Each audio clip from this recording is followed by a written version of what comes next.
Italian to confuse the translator, and it was wonderful. I spoke in English, the translator translated it into Italian. Then to confuse him, because I know it a little bit, I made a sentence in Italian, and nonsensically he translated it into English. So, sorry, the nice ladies who are translating, I know what you will do. Let's make a wager immediately after this talk.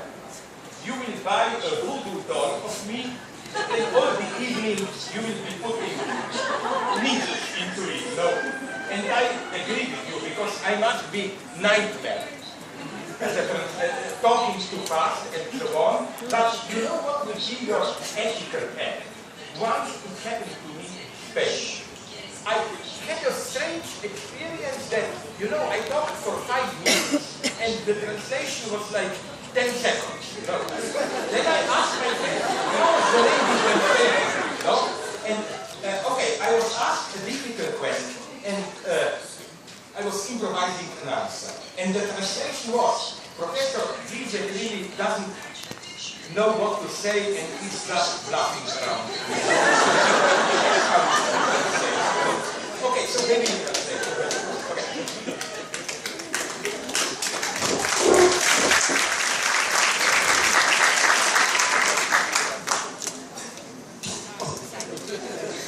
I think they make it like this to make it difficult too. Aren't you the boss? Yes. But then you should pick up. Don't tell me this is really an open debate. I hope you did it in a proper Stalinist way. You distribute the questions and stuff. The audience and you. Yeah, but somebody, no, I'm serious. Somebody, I mean, I'm myopic. You need me there? Yes. Yes. But I need you as my slave. No, sorry. Just to pick out. Merhabalar. Sunum için teşekkürler. Herkes bana bakıyor ya, bir şey oluşuyor. Şimdi herkes hitaben konuşuyorum aslında. Teşekkür ederim. Bir yalnız bırakırsanız bize.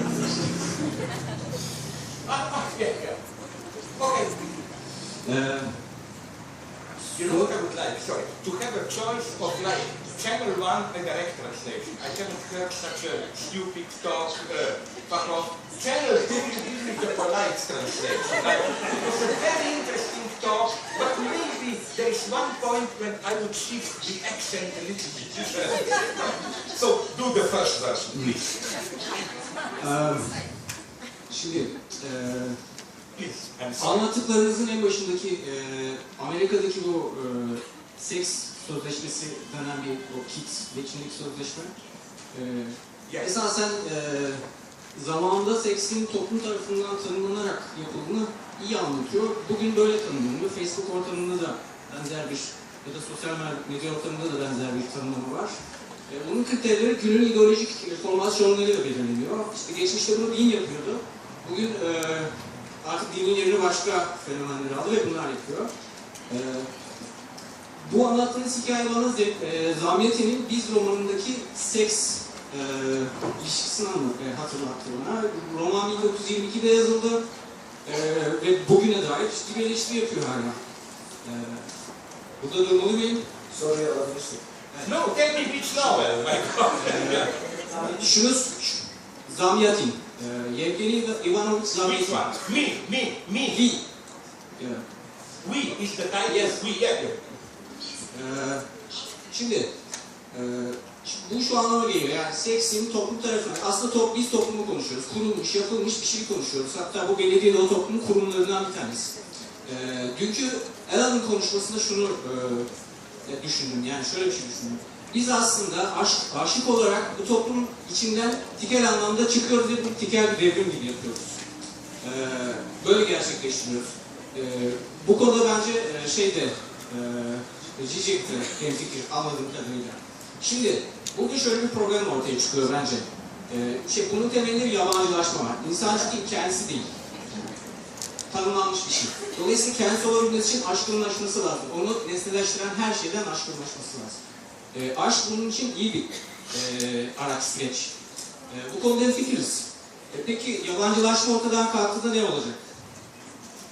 Ya da Zamyatin'in eleştirdiği o toplum ortadan kalktığında, yani kurulan bir şey ortadan kalktığında, lineer bir sürecin, tarihin olmadığı bir zamanda ne olacak? Buna komünizm demiyorum. Ya da başka bir şey. Ne olacak? Yani o zaman aşksızlaşacak mıyız? Yani bu soruyu ben dünkü konuşmalarda ve sizin aslında konuşmalarınızda da çok çıkaramadım bu sonucu.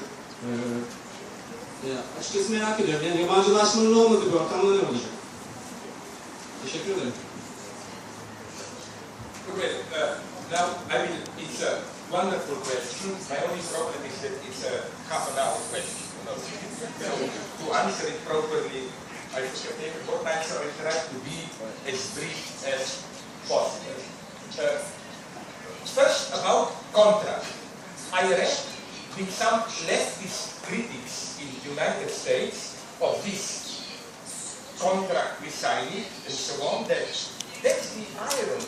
If you look at radical critics of bourgeois oppression sentimentality, then you all of a sudden can discover that the secret model of this politically correct, where no one is harassed sex, is a legal contract. You know, we negotiate everything, we make it clear. So there is a certain, I claim that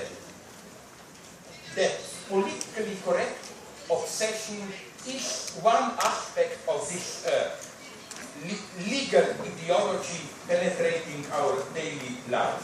What you said about Zamyatin, I think that his vision there is a little bit simplified. We should look into the ideology that surrounds it, which is, I think, very fascinating. A greater representative for me is Andrei Platonov.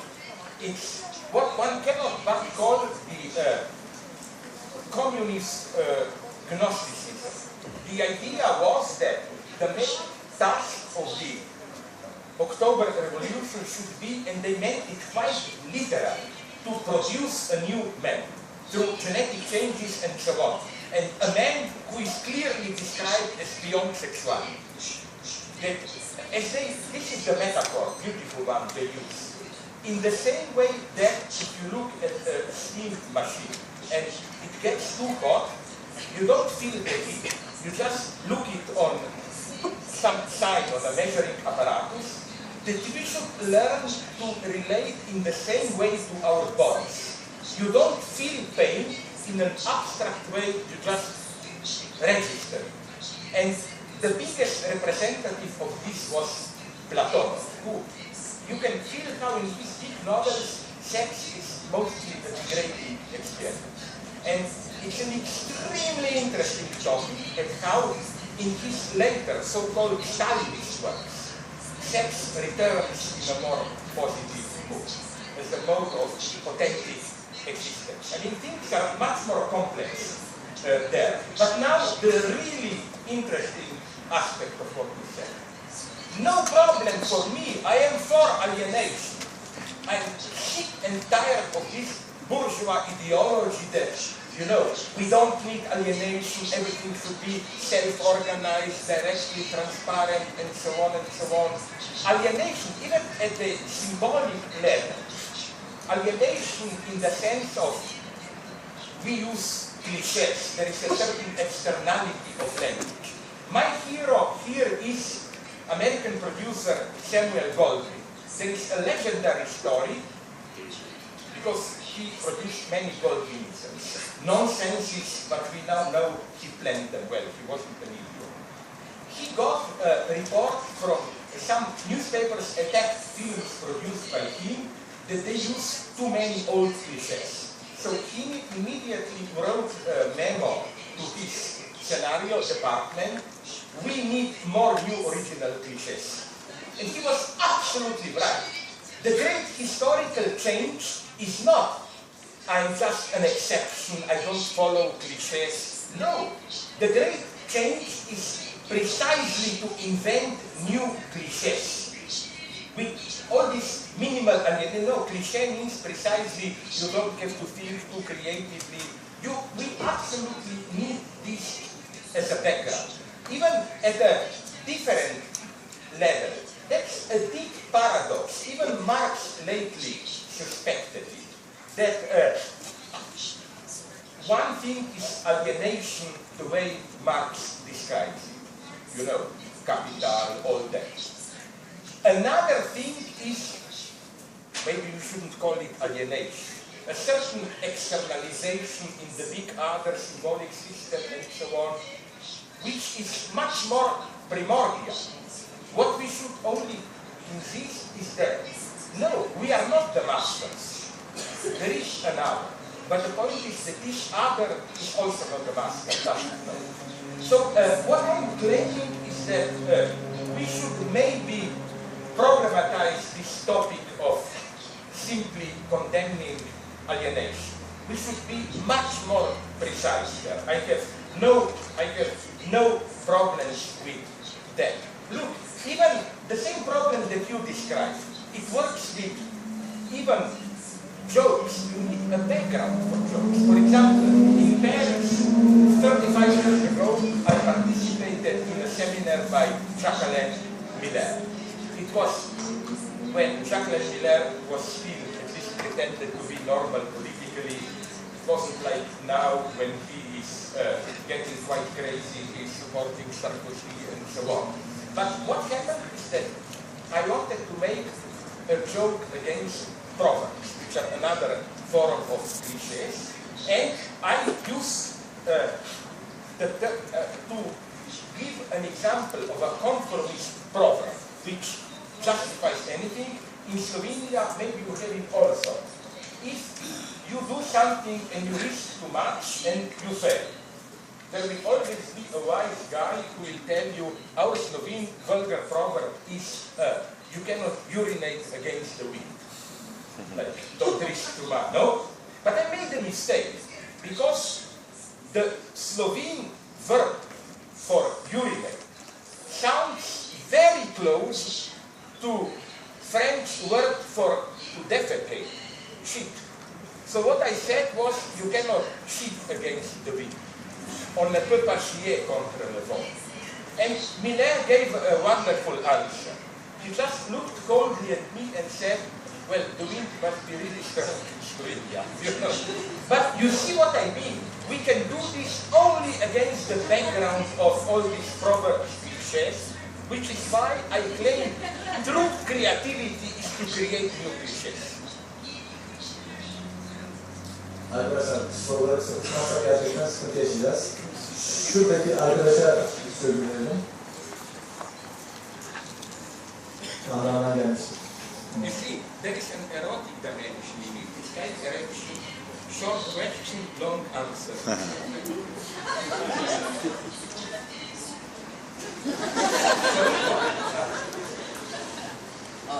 Hello, I'm sorry, I have to speak in English because I can't speak Turkish. I've come all the way from Iran to, take part in this exhibition and also in this conference. Here's my question, Mr. Zizek. My question is about, the Hegelian approach in your words, and particularly, I just want to, stress on negativity. Yeah. What I'm trying to say is that, W.Benjamin has got, a very important term, which is, the constituent power, in his famous article called The Critique of Violence. It also speaks about constitutive violence, I think. Do you mean violence or power? Constituent power. Oh, okay. Anyway, yes, constituent power, which is mentioned in an article by W.Benjamin. Yes, critical violence. Yes, that's exactly what I'm trying to say. Incidentally, if you will come to Ramallah in early December, we have a big conference on on Benjamin. I'm sorry, I can't My take part. intervention there will be on this Benjamin. Yeah. Sorry, go on. I was talking to Yudi about, the same thing, but unfortunately I can't take part in that, conference because I'm from Iran and it's Israel over there, so if I get there, I will be hung in my own country. Even if you enter from Jordan, from Alain Badiou, it doesn't work. So we have to find a way out, anyway. What I'm trying to say is that, I'm trying to focus on the, the negative approach or your Hegelian approach. According to Benjamin, the constituent power and the constitutive power, constituent and constitutive power, it's a kind of vicious circle that goes on. The constituent power is the kind of power that, it motivates the revolution. And then when the revolution, begins its downfall and the power is going to be, exclusively usurped by, the new ruling class, then there will be the constitutive power. So the way out, Benjamin finds a way out, and that is, the constituent power, and Georgia Agamben tries to, delineate the issue. Anyway, what I'm trying to, focus here is that if we recall the famous watchword of, the French Revolution, 1789, the three, famous elements, equality, freedom, and brotherhood. I guess, in the European, generally talking in the left tradition, the first two, they have been, very much emphasized and stressed. Freedom and equality. Unfortunately, we've got nothing about, brotherhood. So, you were talking about love. And one thing which is very much dominant to love is actually the sexual difference. Brotherhood, in my opinion, is a kind of extensive concept which can encompass not only the sexual difference, but also it's a kind of way beyond sexual difference. So it's my question in the beginning about the constituent power and how we can skip negativity, because the constituent and the constituent power, they're kind of connected with the negativity somehow, and plus the political kind of solution, which turns out to be this brotherhood. Emphasizing and stressing on brotherhood. Thank you so much. This is again a very good question, but a very difficult one, because what I would like to avoid here is the idea good constituent power, revolutionary, versus bad constitutive power, as if that dynamic matters. No, for me, the truth, again, referring to Alain, people who celebrate his notion of event in politics often forget the, for me, absolutely crucial point, which is event, even up to a point, becomes retroactively an event. Event is measured by its consequences. So if there is a thing Alain doesn't mean, it's this like Tahrir Square, Syntagma Square. We had a big event, we all cried, so wonderful and so on, and then things return to normal. No, the truly difficult change is to change that normality. How will life change after a revolutionary or whatever uprising? What will be? So, I don't want to depreciate this second moment as is just the inertia, it doesn't matter. No, it matters absolutely. The morning after, what remains. Otherwise, as I like to say cynically, it's like, I can imagine it in Egypt or in Greece, maybe not. Like 10 years from now, friends will meet, in a cafeteria. Oh my God, wasn't it nice? We were all together there. And then a phone will ring, and one will say, oh, sorry, I have to run back to my bank or whatever, Like, as we know, in France, it's almost part of an identity of conservative politicians, Sarkozy and so on, to say, but of course, in '68, I was on the barricades with the people. That's why I share Alain's vision that I also like him, politically at least, Victor Hugo, because his path is exactly the opposite one. He began young as a royalist conservative and moved more and more to the left. At the end, after 1870, he fought to bring back from exile the communards who were exiled and so on. So that's my first point. Second point, I think one shouldn't mystify in a postmodern way Benjamin. For example, his notion of divine violence. I'm shocked at how, since Benjamin is now elevated into a superstar, you don't criticize him, they try to get rid, you know, the same is with Frank Fanon. He said some things which are problematic for our sentimentality, so they try to prove that what Benjamin means with divine violence is just some purely inner change, nobody is really hurt, no blood or whatever. No, my friend who is co-organizing that conference in Ramallah, Sami Khatib, showed me a wonderful memoir of a friend of Badiou, where he reports talking to, of Badiou, I said, of Benjamin, but who cares, who said in 1935 he asked Benjamin, what does he think with divine violence? And Benjamin says it means that in revolution, some people have to be slaughtered like horses. So, no, he was very... And now, my solution. I don't think we should celebrate divine violence as something great. These are horrible moments. For example, maybe I'm wrong, maybe Alain knows much better here. I would say that the famous outburst in France, okay, so when was it? Already 5-6 years, when in the suburb of Paris, cars were burning. This is because, you know, Benjamin says precisely, divine violence is violence, it's an instrument, a means without goal. So it's not programmatic. It's just, as Benjamin says, you just explode, you manifest your rage without any instrumentality. So I think that we shouldn't celebrate divine violence, oh, it's divine. No, it's something horrible.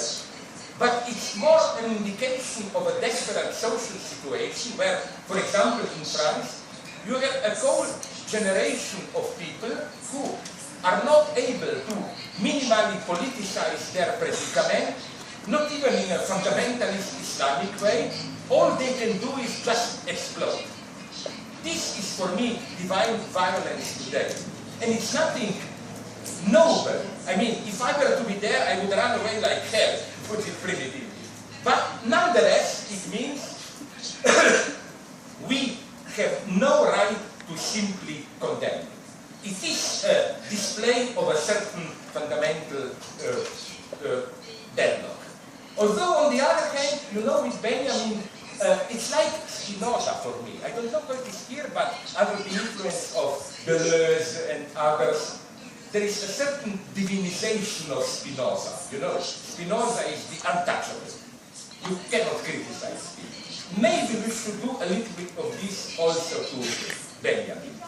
Not to have this extreme respect, you know. Whatever he said, it must be right, so you are desperately looking for different readings and so on and so on.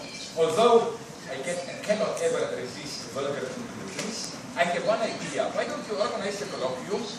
The key problems of Marxism in 20th century.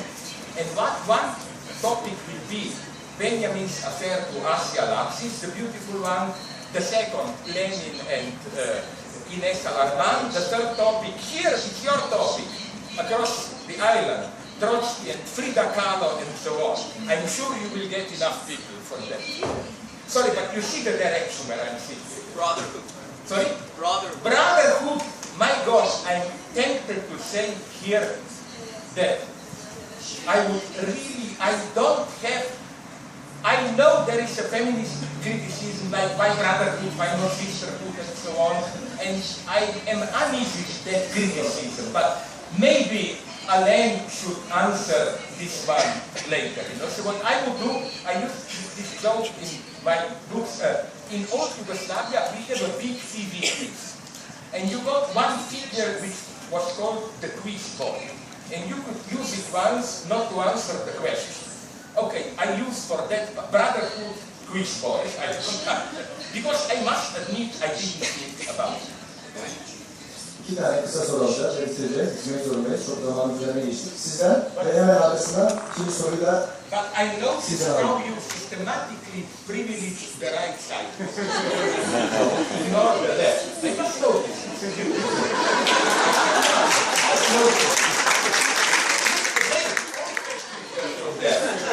It's my left.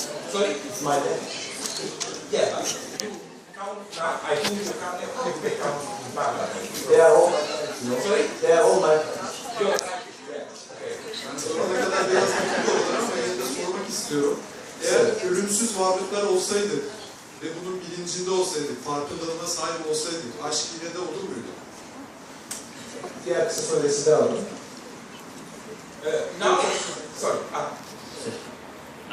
I'm going to ask my question in English for simplicity. In the beginning of your speech, you mentioned about political correctness and its effect to, our sexual habits and our changing sexual habits. So, if you think that political correctness is an obstacle for changing our sexual habits, if you think so, could you please explain that?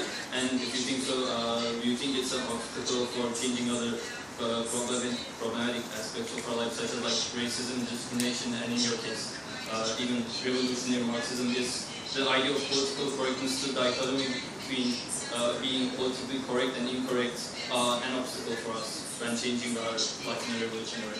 As always, the answer is never a simple one. Look, let's be real, realistic. There were many good results of political, like, my God, of course, the good result is that nonetheless you cannot any longer deal or talk with women in a certain openly brutal male chauvinist way. Sorry, I am for that, of course. So I am not simply saying that we should go back to call women bitches, I will fuck you, whatever. No, it did, but nonetheless it's not enough. It's ambiguous. That's all I'm claiming. And I will give you an example even with racism. For example, but I talked already about this the last time that I was here with Mehmet, I think. That, for example, take racism. I'm absolutely against racism. But this politically correct regulation, which words you should use and so on, I claim it's extremely non-productive, it just oppresses racism. And I will define you, as I already did the last time, and tell you, I can well imagine a certain, crazy as it may sound, non-racist use of racist jokes, which can incredibly enlighten the situation, create true solidarity, and so on. I don't know how it is with you, but look, my friend who is here, Alain. When we meet, my God, if somebody were to record how we talk, we could both be lynched and so on. I make vulgar jokes of Holocaust about him. He does. And we are friends not in spite of this, but through this. There is a certain way to be vulgar, which the meaning of it, the way it socially functions, is we are real friends. This proves. So, you know, what I don't like in political correctness, first, is this attempt to... what do I mean by this? Okay, I will give you another example which I didn't get published, so that's good, at least I'm not repeating myself. Ahmadinejad visited New York some years ago, and he was invited to a round table, something he made at Columbia University. And there a scandal happened. To avoid a misunderstanding, no friendship towards Ahmadinejad. I was shocked, and I wrote some protest letters when he cheated the battle against Saudi. But you know what happened there? Friends told me French to understand Iran. That when somebody from the public asked him, what about homosexuality in Iran? The official translation of his reply was, we don't have this problem because we don't have homosexuals. And of course, everyone laughed. No, I was told he said something much more refined. If I explained his answer, so I was told, I'm not going to true, he said, we deal in a way which is opposed from yours. People discreetly do it, we don't talk publicly about it.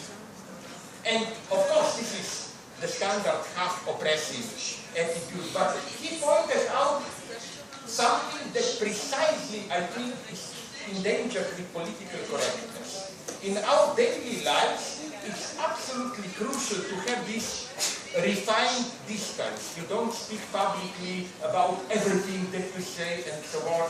But in political correctness, there is this tendency to regulate all the details. You know, like you can even, I've seen them in some colleges, some politically correct guidelines for sex, where they said, you know, how you open the girl's button. First, you should have asked her, can I open your button? Yes. Can I go to the next one? Yes, and so on and so on. Again, it may work intersexually, but what I'm saying is that, again, the second problem I have, and then I stop there, with political correctness, is this focus on harassment. The other person is perceived as a potential danger. And I claim that, you know, this fear of, it happened to me with my vulgarity, you can expect. I was accused of, I looked once a lady a little bit too long into her eyes, visual rape. I used a dirty joke, verbal rape. I mean, I claim there is something absolutely fake, false, in this hypersensitivity. It's the same problem as with those trigger warnings. Basically, the true enemy of politically correctness is the neighbor. The neighbor is the other being, Jews don't agree with me, Big time. sorry? I don't agree with you big time. There is a huge difference between political correct and consent for sex. They are not in the same side. Because like with the coffee, let's speak about the coffee.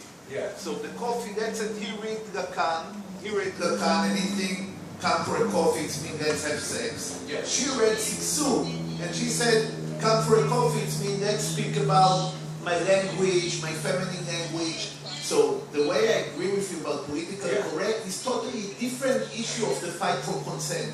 The fight for consent for sex is the language of thousands of women that has been raped by men to take masterhood on the language. They created new eroticism by giving a different meaning for the coffee. It's not either coffee is a coffee or coffee is really sex, so let's give the Lacan. The minute you start to speak on Lacan, you really killed him because we understand it. Now we know coffee is sex. So now when I said coffee, I mean coffee. But I'm not saying coffee is But always what I sex. try to say that like divine violence, the fact that in this revolution of the women to take masterhood on the language, some white men get castrated in the gray area, it's not such a big deal. It's like Robespierre killed some innocent people. But the issue is to create a new language, a new feminine language, that the man cannot even give the meaning to her language. So coffee can mean many other things. And that's very important. And just to be one of the things, we all make jokes of the, you know, of the ridiculous of political correct or the perversion where they get it in Columbia University. But the issue is that the big fight of women changing the language of the master of the man, it's a huge revolution. It is almost an event. And the fact that some people take it to a ridiculous place doesn't mean that we shouldn't speak about this position of protecting the women from thousands of now we That's what have a big difference. Yeah. Because first, and I agree with you about political correct. yeah, first, about this feminine language and so on and so on. I radically disagree with this. This is for me linguistic apartheid. It's total dead end for feminism to claim we women have to have our own language or whatever. And what you said about coffee, but my point was not whenever I say coffee, remember that in that scene from a woman from the film, the woman says, come for a coffee. The man doesn't read it in a sexual way. The man reads it literally. He says, sorry, I don't drink coffee. And it's she herself who sexualizes it. So it's not what you imputed to poor Ivan McGregor, like the poor woman. The background that every man do sexualize it, it's become a joke by the fact that you take it concrete. What you said, it's exactly true what I said on the background, that every time men take it sexually, this has become a joke. The way to fight it, it's not through this bullshit of different languages and so on, but to ironically make fun of this very presupposition. That's why I like Bosnians, for example, in ex-Yugoslavia. They don't fight racism by creating another language. They fight racism by exploiting to the end all racist cliches and with great pleasure assuming. I agree with you about this. The issue that saying consent, it's not anymore language, it's a speech act. Where I'm saying I agree, it means I having sex. I don't agree, it means I don't have sex. It's not a joke, it's a speech act. In sex, you cannot do it like Let that. us go on this You can be discussion in the still islands. compelled to say, but you presuppose too much. Let's have dinner. No, sorry. Okay, after. You didn't listen to me. I think that first, even saying yes doesn't guarantee anything. There are so many, like I can well imagine a woman saying yes under terror, which may be even worse terror. And I think there are situations where the woman doesn't say yes, and sorry to say this, she means yes. I mean, this is simply the subtlety of the situation. You cannot resolve it through this abstract rules and to avoid a misunderstanding. If anything, I'm even more sensitive here. More sensitive in the sense that what worries me is that even if you obey all politically correct rules and so on, there can still be a terrible pressure and so on. Can I just very briefly answer briefly sorry, what was the divine violence, alienation, the other piece, racism? Yeah, immortality.